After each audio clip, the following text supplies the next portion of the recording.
कंजूस सास सुरेखा अपने पति देव, बेटे अर्जुन और बहू गीता के साथ अपने एक छोटे से घर में रहा करती थी। सुरेखा बहुत ही कंजूस किस्म की औरत थी। ऐसे ही एक दिन सुरेखा हाथों में सब्जी का थैला लेकर मार्केट जाने लगती है। तभी उसका पति देव सुरेखा से कहता है, अरे भाग्यवान, बाजार जा रही हो तो कुछ पतंगे ले आना, कल मकर संक्रांति है ना। तभी वहाँ सुरेखा की बहू गीता भी आ जाती है और वो अपनी सास से कहती है, और माँ जी साथ में दही, चूड़ा, गजक, रबड़ी, मूंगफली ये सब भी ले आना। पता नहीं कैसा पति, बहू और बेटा मिला है, हर समय पैसे को उड़ाने की सोचते रहते हैं। ये नहीं कि कुछ पैसे बचा लो और इन फिजूल के खर्चों को कम करो।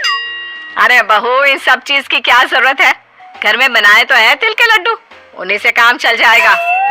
ये बोलकर सुरेखा मार्केट जाती है और मार्केट से आते हुए देव और अपने बेटे के लिए कुछ पतंगे खरीद लेती है। घर आने के बाद कितने पैसे खर्च हुए सुरेखा उन सभी का हिसाब करने लगती है। तभी अर्जुन वहां आता है। माँ, पापा ने आपको पतंग लाने को कहा था ना, उनमें से कुछ पतंग देना तो, मैं पापा के साथ ऊपर पतंग उड़ाने जा रहा हूँ। अरे पर बेटा, वो पतंग तो तेरे पापा ने मकर संक्रांति के लिए मंगवाई थी, इसलिए कल ही उड़ाना, आज रहने दे। माँ, आपकी ये कंजूसी करने की आदत कभी नहीं जाएगी। आप मुझे पतंग दो, कल के हम कल देख लेंगे। मार्केट में पतंग खत्म नहीं हुआ है, अगर कम पड़ेंगे तो हम और ले आएंगे। अर्जुन के बोलने पर ना चाहते हुए भी सुरेखा को पतंग देना पड़ता है और अर्जुन कुछ पतंग लेकर छत पर उड़ाने के लिए चला जाता है। थोड़ी देर बाद उनके दरवाजे पर उनकी पड़ोसन सुमित्रा आती है और सुमित्रा गीता के हाथ में कुछ तिल के लड्डू देती है। जिसके बाद गीता भी किचन में से कुछ तिल के लड्डू एक टिफिन में पैक करके सुमित्रा को देने के लिए जाने लगती है। तभी सुरेखा रसोई में आ जाती है और गीता के हाथों से टिफिन लेकर बोलती है, अरे बहू, ये क्या कर रही है, टिफिन भर के लड्डू देना जरूरी है क्या? अब सुरेखा टिफिन के सारे लड्डू निकालकर उसमें बस एक लड्डू रखकर टिफिन गीता को वापस कर देती है। आप ठीक है, ले आप जाकर ये टिफिन सुमित्रा को दे दे।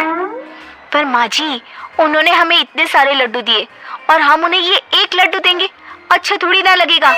अरे तो क्या हो गया, उनके घर में भी तो लड्डू बने हुए हैं ना, और अगर इसी तरह टिफिन भर भर के तू पड़ोसियों को लड्डू बांटने लगेगी तो सारे लड्डू खत्म हो जाएंगे। फिर तेरे ससुर और तेरा पति दोनों कहेंगे, लड्डू तो तुमने दिया ही नहीं, अब हम अपने स्टाफ को क्या दें? इसलिए इतना ही काफी है, जवाब दे दे। एक काम कीजिए माँ जी, ये लड्डू आप खुद ही सुमित्रा आंटी को दे दीजिए, मैं नहीं जाने वाली। ये बोलकर गीता वहां से चली जाती है और सुरेखा खुद जाकर सुमित्रा को तिल के लड्डू का टिफिन देती है। सुमित्रा टिफिन देखकर हैरान हो जाती है और मन ही मन खुद से कहती है, इस कंजूस ने आज टिफिन में लड्डू दिया है, जरा टिफिन खोलकर देखूं तो। जैसे ही सुमित्रा टिफिन खोलकर देखती है, उसमें एक लड्डू देखकर सुरेखा से कहती है, अरे बहन, इतने सारे लड्डू देने की क्या जरूरत थी। अब एक काम करो, ये लड्डू भी तुम ही रख लो, ठीक है, मैं चलती हूँ, हैप्पी मकर संक्रांति। सुमित्रा सुरेखा के हाथों में लड्डू का टिफिन देकर वहां से चली जाती है। जिसके बाद सुरेखा अपने कमरे में जाकर पतंगों को गिनने लगती है। तभी देव वहां आ जाता है। सुरेखा, जल्दी से कुछ पतंग दो ना, मेरी सारी पतंग कट गई है। क्या सारी पतंग कट गई? अरे तुम दोनों बाप बेटे पागल हो गए हो क्या? मकर संक्रांति कल है, पतंग कल उड़ानी है, आज नहीं। पर तुम दोनों ने तो आज ही सारे पतंग उड़ा उड़ा कर खत्म कर दिए, अब नहीं है पतंग, जाओ। अरे भाग्यवान, तुम्हारी कंजूसी करने की आदत कब जाएगी?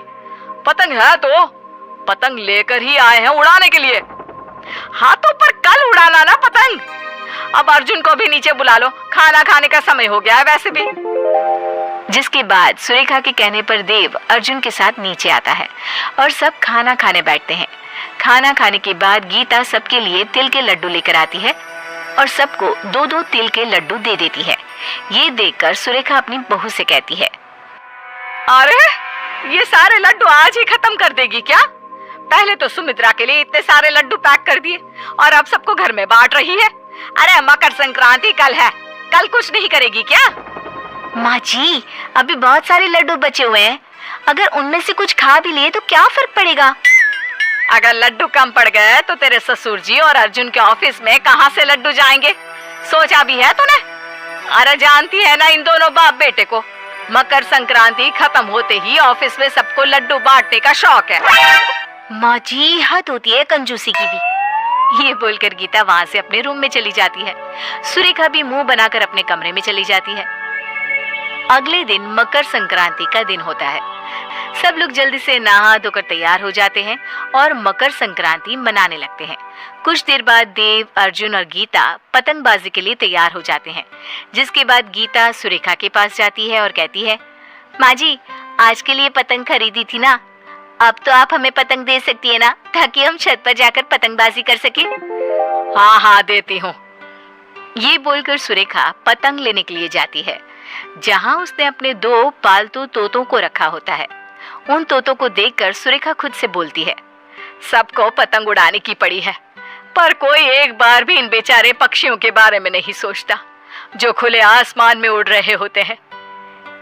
पतंग उड़ाने की वजह से न जाने कितने पक्षी घायल हो जाते हैं और अपनी जान से हाथ धो बैठते हैं।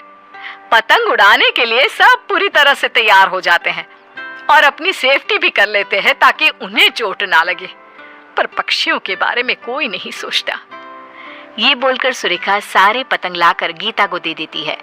तभी वहां देव और अर्जुन आते हैं और कहते हैं, क्या कर रही हो गीता? हम कब से तुम्हारा छत पर इंतजार कर रहे हैं और तुम हो जो पतंग लेकर नीचे खड़ी हो। अच्छे से तैयारी कर लेना। हाँ हाँ भाग्यवान, पूरी तरह से तैयारी कर ली है, कुछ नहीं होगा हमें अब। चलो अब। मैं आप सबकी नहीं, उन मासूम पक्षियों की बात कर रही हूँ जो बोल भी नहीं सकते। न जाने आज कितने मासूम पक्षी इन पतंग के मंझों से घायल हो जाएंगे। आप लोगों का क्या है, आप तो मजे कर लेंगे, पूरे दिन पतंग उड़ा लेंगे, पर जान से हाथ कौन गवाएगा?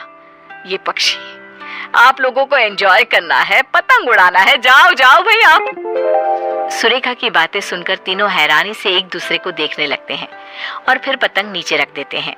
गीता अपनी सास से कहती है, माँ जी आपने सही कहा, हमारी वजह से आज के दिन पता नहीं कितने निर्जीव पक्षी घायल हो जाते हैं, वो अपनी जान से हाथ गंवा बैठते हैं।